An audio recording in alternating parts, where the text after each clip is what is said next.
All right, so I'm sitting down trying to make my video for today, just like I had promised from yesterday, right, about this photo right here and this whole rabbit hole that I went down about it. And then I saw the new episode of Weaponized, and I saw this. I also want to say real quick, so I got a friend, he's been on our show, his name is Chris Ramsey, and he's a very famous magician and like puzzle solver guy, but one of the most impressive human beings that I've met because of his desire and his hunger for the truth. So I'm known to once in a while jump on Twitter and start doing a bunch of tweets, and people, I know I'm hard to read. I don't know if that's by design. I have to see a psychologist. I don't know. But I said this whole thing about, truth.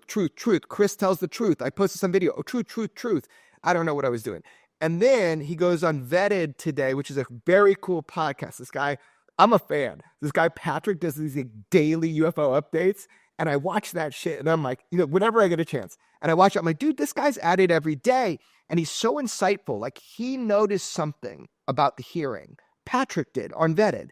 And he just like innocently said, something seems weird. And he did like this little piece on it. And I was like, oh shit, that guy's watching. So on Vetted today, right before the show, Chris Ramsey goes on. I'm in the shower. I'm showering and I'm watching Vetted.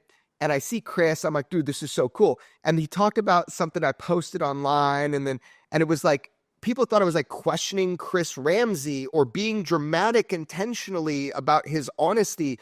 Dude, it wasn't any of that. I'm a weirdo. I was just like watching Chris's thing being like, he's in for the truth. He's always told me the truth. I don't know. I said something weird, but I just want to say on the show, Chris is a friend of mine. Like we're texting and I did some posts because I wanted people to see his work because Chris is this like magician. So he like knows sleight of hand. He knows he can read people. He's a mentalist. He did all these great series on remote viewing. Like, man, the guy's amazing. And he's a big guy, like a fucking warrior. I'd love to wrestle that guy because I used to wrestle and fight bigger guys. Anyway, that guy's a good dude, and I really believe he's for the truth. I was just trying to highlight people should watch his work, but I guess I do things in weird ways sometimes. So I just want to say, fan of Vetted, Patrick, keep it up. You noticed something in Congress that other people did it, and you did it quick, and it really impressed me. And then Chris, yeah, dude, keep it up. We need people like you. Holy cow. Jeremy Corbell thinks about me when he's in the shower. Okay. Check. That's on the list. Boom. Things I hope happen in my life list right here that I have. Wink. Just kidding. Just thought that was funny. Listen, thank you to Jeremy and George for a great shout out. I really do appreciate that. I guess that was just Jeremy. George was off screen. Who knows what he thinks. Nothing but respect for those guys in the sense I have nothing personal against them. And anytime I bring them up on the show, I always try to be as respectful as I can. And just look at the claims, right? And just ask questions. Because that's what we have, questions. But I appreciate Jeremy saying those things, and it was very kind. It was a good shout-out. A lot of people reached out to me, and I do appreciate that. And I honestly can respect them because I say a lot of things about them on this show. Again, always respectful, but that gives me a lot of respect. Jeremy's kind of always been a friend of the show, to be honest with you. He's tweeted out, some of my episodes before. He's come in our live chat before. He's left comments. I can respect that. Someone's willing to come into the kitchen and put their feet to the fire. I respect that. You know what I mean? You can talk BS all day, but if you're willing to step up to the line and cook, I respect that. I mean, I just do. That's my background. So thank you for the shout out. I really do appreciate it. And, as well, it got me thinking like, what did I say that was so insightful? What was it? God, I say so many smart things, it's hard to know. I can't. I'm just so full of insightful things. I don't know. Ooh, a lot going on up in this brain. I don't know. What did I say about the hearing that was so insightful? I don't know. I'd be curious to know what I said. A lot of things. So whatever. Apparently, I pointed something out that no one else noticed. Who knows? But regardless, So look, I'll put links in the description if you want to see my feedback about the hearing. Maybe you can catch it. What is it? But look, let's get to the real point of today's video, which is on this episode of Weaponized with Jeremy and George, which, by the way, probably one of their best episodes I've seen in a while, to be honest. I mean, they're always good, but this one had a lot. I highly recommend go check out the episode. It's really good. But one thing I do want to focus on is this USO video that they show, because I made a video about it previously. I'll put a link in the description. You can go check it out. But that's what they showed on the Netflix show, right? There's this video of a USO, an unidentified submerged object, right? An object in the sky that floats down, goes in the water, right? We don't have footage of that. We never have it entering or exiting the water, right? And the Netflix show, they showed it, but it seemed like they cut it, right? And that was kind of like, wow, what's going on? Show the full video. Well, now we have it. We have the full video, so we can see this USO, which they're describing as the very first civilian USO video, period, right? Period, ever released. So I'm going to show that video. They kind of do a little commentary, and then we're going to talk a little bit more about the video and, you know, could it have been faked? But here we go. Here's the video. Okay, so that's the UAV or ROV video. That's some of the stuff that I shot with the ROV. And that's bringing it up, I believe. Yeah, bringing it up. And actually, now that's down, still in the water. That is off of Santa Rosa Island.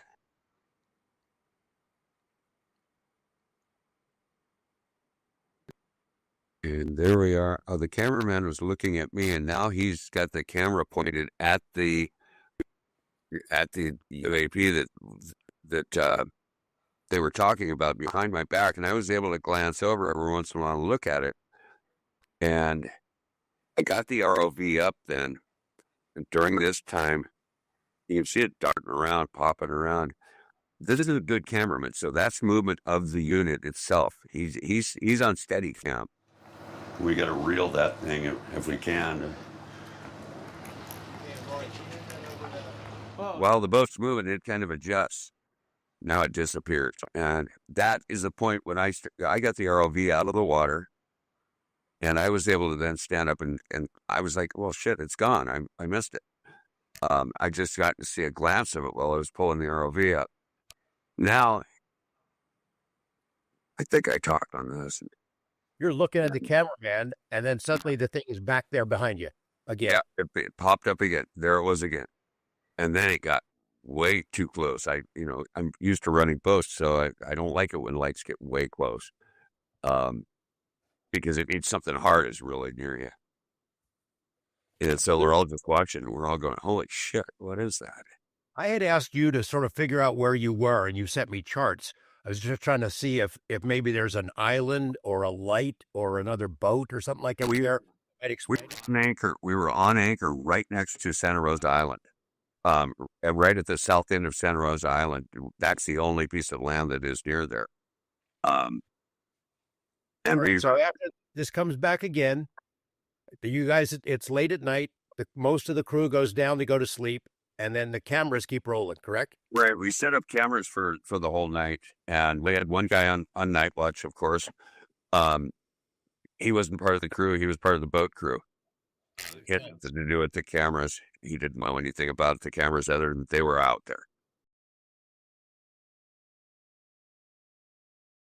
It almost looks like it's there to perform for the camera. Way up, and you can see the movement. That's the movement of the bow of the boat, because we're on a stern anchor there, and so the bow of the boat. It's a pretty calm night. It's moving up and down, but this thing is making a gradual movement down to the water, and it's like it's showing off. It's not trying to hide. It's not in a hurry. It's teasing you. And you can see the reflection it's a real light. It's reflecting off the ocean. It's right down there. Is it going to go in? And boom, there it's in the water. And you can see the reflection in the water. I've never seen anything like that. It was unbelievable. And I've talked to people since who work ROVs, who work these sensor equipment, things like that, and they've never seen anything like that either. Tell by the color of the water. Oh, this is a light. It's getting deeper too. Under the ocean. Yeah. Yeah, you can see it getting deeper as it goes down. It's not just sitting on the surface and there's swell between you and whatever it is. That thing's in the water and it's diving. And it's going deeper, and it reminds me of the green, because it does look green when it goes into the water, and that's because it's like a yellow light, and then the color of the water, like you described earlier. So this thing is in the water. The bioluminescence off of it, yeah. And what makes you say it goes deeper? Well, you can see it. It fades. It doesn't come back up out of the water there. It's equalizing to its surrounding, I have a feeling. And it submerges. You can see it go down into the water until the water, the darkness of the water, consistency of the water envelops it. Let me ask some stupid questions, okay? Now, I have to admit, when you see the full video like this, it is kind of exciting. It's just hard to tell what the F is going on, right? And again, I highly recommend checking out the interview on Weaponized so you can hear from that gentleman who really explains in details a lot. They go over a lot of different things, how they got out there, what he's seen, his expertise of being on the water, the crew that he had with them, the camera setup, how they came upon it, then they went and checked for, if it could have been somebody was messing with them, right? I'm talking on the day of that it was recorded, right? And then in the Weaponized podcast as well, they start to talk about how could this have been faked, right? And they go through different scenarios of how it could have happened, maybe not.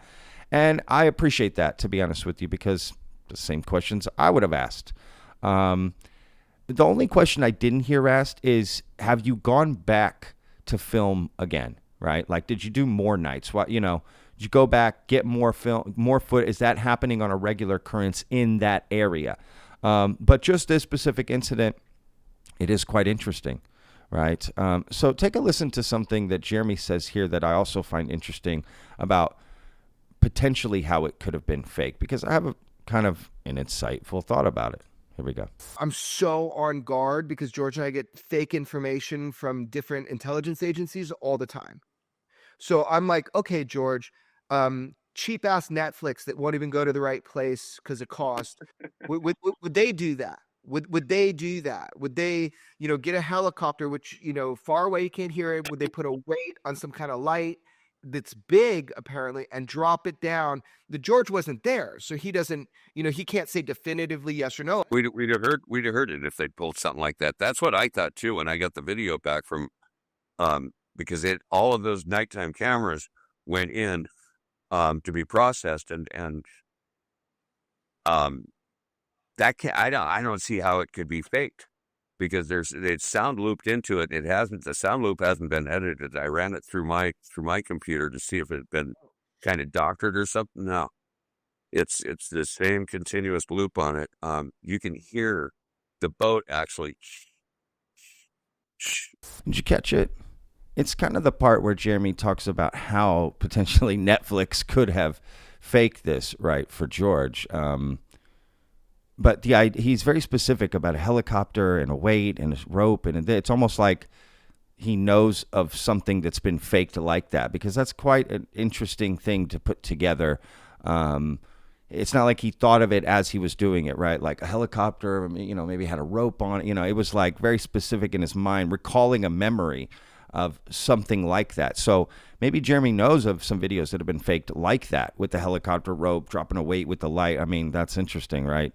I just never heard that before. So I just found that interesting that he was just so direct with that. Now, maybe that's just something he's always used, right, when he's talking to people. So then that's where the memory comes from. It's not that he knows of a specific case that's like that. He just knows to always ask that question like that, which is possible, right? But I just found that interesting. And yeah, I mean, look, they do a good job of going through all the different ways this could not be, some exotic craft. And I appreciate that. I really do, to be honest with you.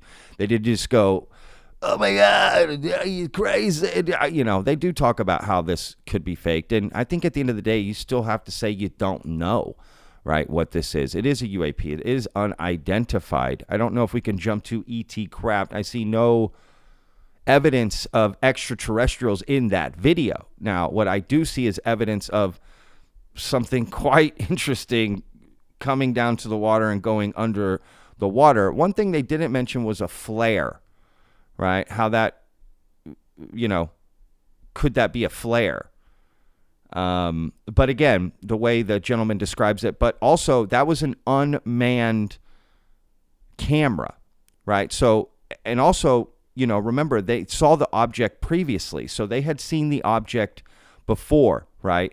Up in the sky, then they see it again, and then it comes down into the water. So maybe it's not a flare, but how do they know that's the same object, right? They say, oh, it's back, but how do you know that's the same thing? If you can't identify the first thing, how can you identify it to be the second thing, if that makes sense? Now, I get how you might piece that together mentally, right? But still, who's to know what's up there and how many and what it is, you know? So I don't know. Just a lot of questions, but the video is fascinating, and I hope we, you know, break it down, look at it more, figure out more about this, go back, try to film it again, try to recreate, you know, get another film of it. But I, you know, again, I do have to admit, I have not seen a video like that. That is true. And the way it lights up is interesting. I agree. The whole thing about it is interesting, and there's no cut in this one, right? We get the full video. Because that's what made me suspicious before, is when they cut it. So, you know, Netflix documentary producers and any UFO documentary producers, don't cut up your UFO footage. It immediately makes people skeptical. What are you cutting out? You know what I mean? Show the thing. Show it full, unedited, boom. Then afterwards you can do different versions, but always show the original uncut, and then afterwards you can show different ones. In fact, you can get more meat on the bone that way, right? You can get more mileage out of it. But either way, this is a great episode of Weaponized, and I really appreciated hearing this gentleman's backstory on all of this video. That's what I was waiting for, so I really appreciate it. And again, I highly recommend you go check out this episode of Weaponized. They talk about a lot, the hearings, new stuff that's come. I mean, there's a lot in there. And of course, the best part about it is the vetted shout out, okay? That's absolutely the best part about it. I'm just kidding. All right, y'all. We'll see you guys on tomorrow's video. I promise I am doing that deep dive on this picture. We'll see you guys tomorrow. Remember, every day's a gift, y'all. Peace. I live inside my own world of make-believe. Kids screaming in the cradles, profanities. I see the world through ice covered in ink and bleach. Cross out the ones who heard my cries and watched me weep.